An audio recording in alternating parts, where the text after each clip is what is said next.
രാധാമണി ചേച്ചിയുടെ കൊച്ചുമോനാ. ലോക ക്ഷീരദിന ആശംസകൾ.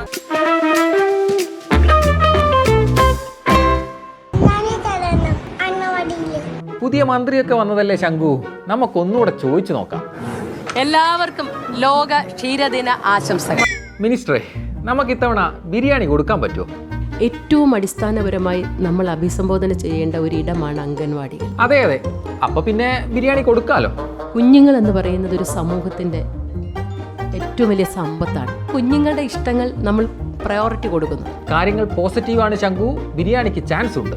ഈ വകുപ്പ് ഏറ്റെടുത്തതിന് ശേഷം എന്നെ വന്ന് കണ്ട അംഗൻവാടി ജീവനക്കാർ സങ്കടത്തോടെ പറയുന്ന ഒരു കാര്യം, ബിരിയാണിയുടെ കാര്യമല്ലേ?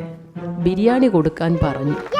പിള്ളേരെ ഓരോരോ ആഗ്രഹങ്ങളല്ലേ മിനിസ്റ്ററെ, അതങ്ങ് നടത്തി കൊടുത്തൂടെ? പക്ഷെ നിവൃത്തിയില്ല. ഞങ്ങളിന്ന് ബിരിയാണി എങ്ങനെ കൊടുക്കും? കാരണം ഏറ്റവും പരിമിതമായ പൈസ കൊടുത്തിട്ട് ബിരിയാണി കൊടുക്കാൻ പറഞ്ഞാൽ എങ്ങനെ ഇരിക്കും? പോയടാ ശംഖു, ബിറാണി പോയി. ഉപ്പുമാവ് തന്നെ ശരണം. നമ്മുടെ ആ ബിർണാണി ചോദിച്ച കുഞ്ഞുണ്ടല്ലോ, ശംഖു അല്ലേ, ഇവിടെ തന്നെ ഉണ്ട്.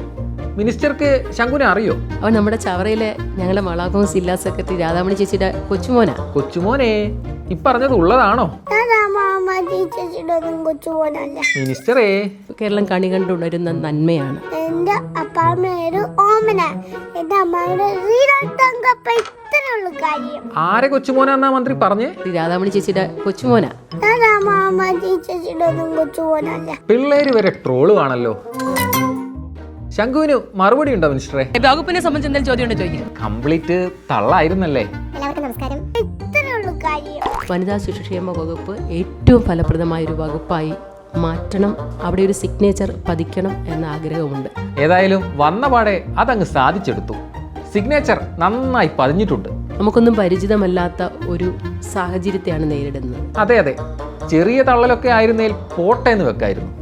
ലോക ക്ഷീരദിന ആശംസകൾ. ശംഖുവിനെതിരെ നടപടി. ബിന്ദുമന്ത്രിയെ ട്രോളിയ ശംഖുവിനെ ബാലവാടിയിൽ നിന്നും സസ്പെൻഡ് ചെയ്തു. സംഭവം ട്രോളാണ്. ആരാണ്ടോ വ്യാജമായി ഉണ്ടാക്കിയ ഒരു വാർത്ത.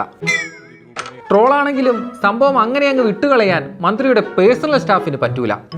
നേരെ പോയി അങ്ങ് കൊടുത്തു DGPക്ക് പരാതി. എന്തായാലും മലയാളികൾക്ക് കാര്യങ്ങളൊക്കെ നേരിട്ട് ബോധ്യമുള്ളതായതുകൊണ്ട് ഞാൻ രക്ഷപ്പെട്ടു. ഇനിയും ഇങ്ങനെയൊക്കെ രക്ഷപ്പെടാൻ പറ്റിയാൽ മതിയായിരുന്നു. എല്ലാം പറഞ്ഞ് വൈകാരിയായിപ്പോ. അപ്പൊ എല്ലാവരുടെയും സഹകരണം ഉണ്ടാകണം. തീർച്ചയായും ഉണ്ടാകും.